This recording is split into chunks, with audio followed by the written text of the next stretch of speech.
When the rescue ship Donaldson slowly made its way through the harsh Arctic ice towards the shores of Wrangel Island, its captain, Harold Noyce, prepared to step into silence, expecting only traces of despair and terrible tragedies. 2 years earlier, 5 people, including an Inupiat woman with no survival skills, had been left here among the icy wilderness and ferocious polar bears. Yet when they approached the second shelter, they encountered something incredible, a sight that shocked them more than the icy silence itself. Upon approaching the first hut, the expedition members found only the decomposed body of one of the men. Then they headed to the second shelter, but what they saw there shook everyone to the core. This entire story began with poverty and maternal love. Ada Blackjack was born in 1898 in a small settlement in Alaska. At the age of 8, she lost her father, and at 16, she married a cruel man named Jack Blackjack. From this marriage, she had 3 children, but 2 died in infancy. Only her son Bennett survived. In 1921, Ada's husband abandoned her with a 5-year-old child suffering from tuberculosis. Showing incredible determination, Ada walked about 64 kilometers to the town of Nome, carrying her son in her arms when he was too tired to walk. To make ends meet, she took any job she could, cleaning floors, tidying houses, and sewing clothes for miners. But money was desperately scarce, especially for the treatment of her sick child.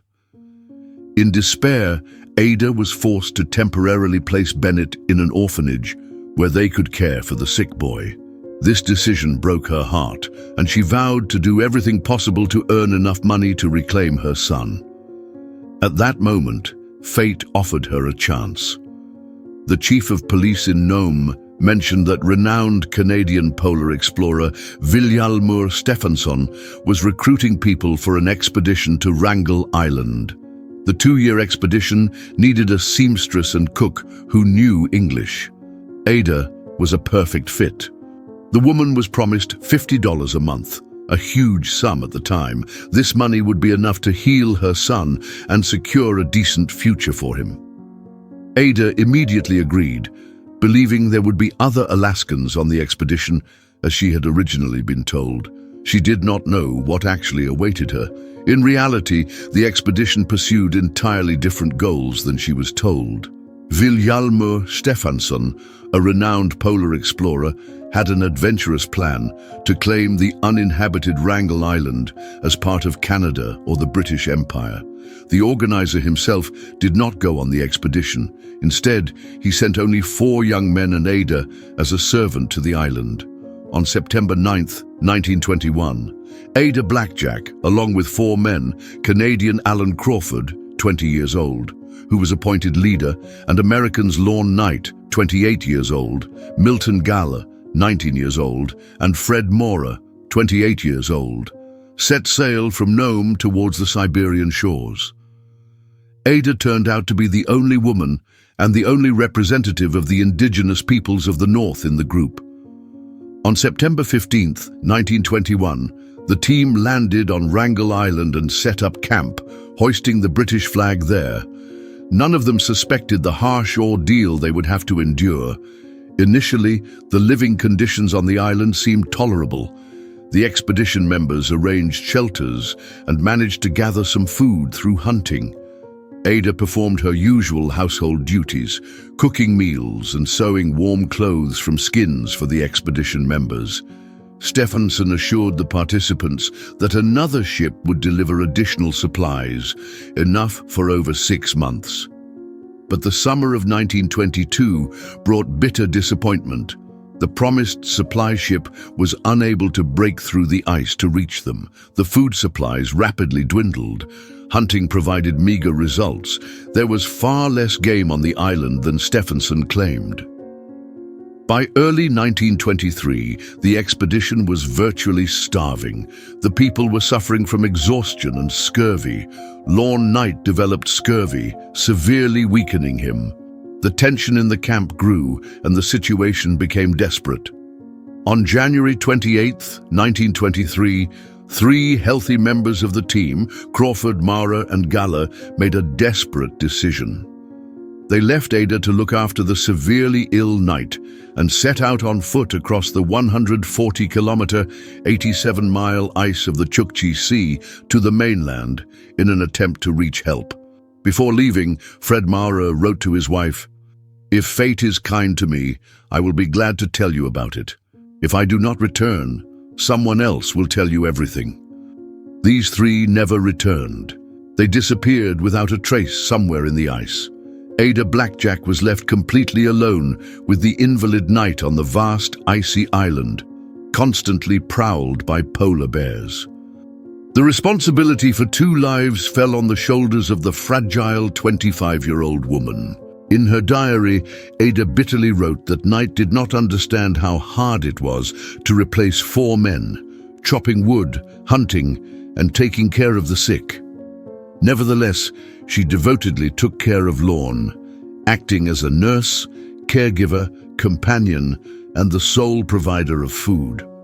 Weakened by scurvy, Knight fell into despair and irritability, venting his anger on the only close person, Ada. She stoically endured the insults and did her best to feed them and support her comrade's life. But the illness proved stronger.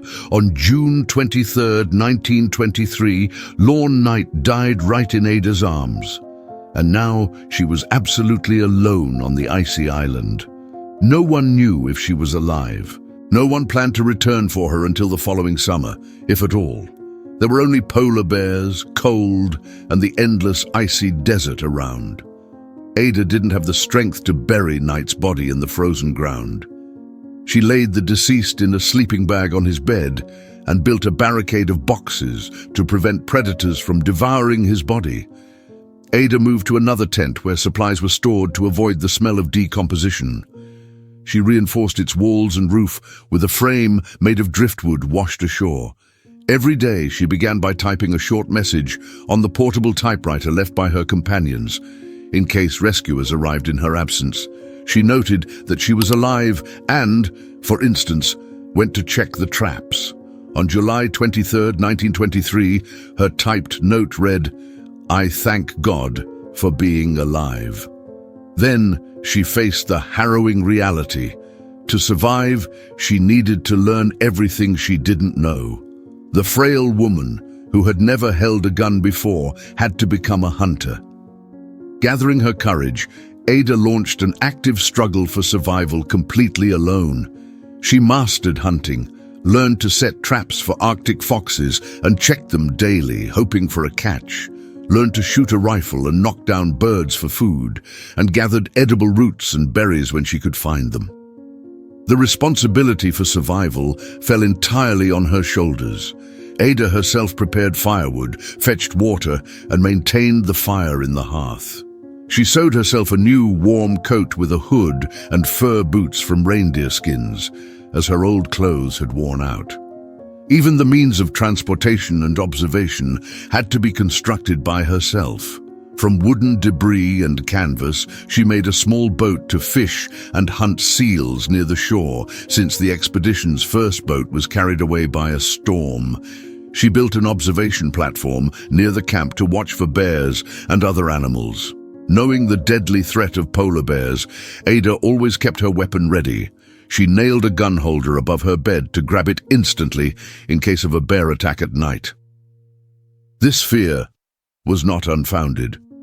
Once, during low tide, while collecting clams on the shore, Ada encountered a female bear and her cub. "When I finally realized it was a polar bear, the tent was about 400 yards away," she recorded. "I ran as fast as I could. After getting there, I almost collapsed from fainting." Nevertheless, she continued to go out foraging, risking her life, but trying to avoid direct encounters with predators. Her only comfort in loneliness was Victoria, the expedition's mascot cat, who stayed with Ada on the island. This little furry companion helped the Inupiat woman maintain her sanity during the long polar nights. On August 19, 1923, the rescue ship Donaldson finally approached the shores of Wrangel Island. Leading the operation was Stephenson's colleague, Captain Harold Noyce. He expected to find at least a few surviving men in the camp. But what the rescuers saw shocked them to the core. In the expedition's first hut lay Knight's decomposed body, while in the second hut, a petite Inupiat woman peacefully slept next to the cat, wrapped in a self-stitched warm coat. Over 707 days on the island, with about 8 weeks entirely alone, not only did she survive, but she also acquired skills that allowed her to feel relatively confident amidst the ice. The rescue team noted that Ada had adapted so well to her surroundings that it seemed she could have survived in those conditions for another year, even in horrifying isolation. The frail woman, who had never possessed survival skills, transformed into a true queen of the Arctic. Upon returning to civilization, Ada Blackjack initially found herself in the media's spotlight. Newspapers called her the female Robinson Crusoe for her indomitable will to live. Her heroism, being the only one of the 5 expedition members who returned alive, became a symbol of outstanding courage and resilience. However, Ada was weary of the excessive attention. Above all, she thought of her family, the salary she was supposed to receive for 2 years, though never fully paid, she spent on her son's treatment. Ada managed to retrieve Bennett from the orphanage and took him to Seattle, where the boy received the necessary medical care for tuberculosis. Ada's later life was not strewn with roses. She remarried and had a second son, Billy, but this marriage also failed and soon fell apart. Facing new financial difficulties, Ada was temporarily forced to place both sons in a foster family. However, just like in Bennett's case, she did not reconcile with the separation. Through hard work, she gradually got back on her feet and regained her children. Over time, the noise around her name subsided. Ada consciously avoided publicity. She refused interviews, kept away from journalists. She returned to a simple life in her native lands in Alaska. For a time, she even worked as a reindeer herder in the tundra near Nome, applying the survival skills acquired on the island. Her eldest son, Bennett, never fully recovered. He suffered from the effects of the illness and died of a stroke in 1972 at the age of 58. Losing her son was a terrible blow to Ada. She lived for about another 10 years and passed away on May 29, 1983, in a nursing home in Palmer, Alaska, reaching the age of 85. Only after her death did the authorities recognize her feat. A month after Ada's passing, the Alaska legislature unanimously adopted a resolution officially acknowledging her heroism as a small token of remembrance of a woman whose courage and feat remained unnoticed for so long. The story of Ada Blackjack is about the strength of spirit, a mother's love for her child, and the ability of an ordinary person to withstand untamed nature. When asked if she considered herself a heroine, Ada modestly replied that she was merely a mother who needed to return home to her son. And for that, she was willing to confront even polar bears and Arctic frosts. Did you enjoy this story? Tell us your thoughts in the comments. Give this video a thumbs up and subscribe to the channel to not miss new releases. See you soon.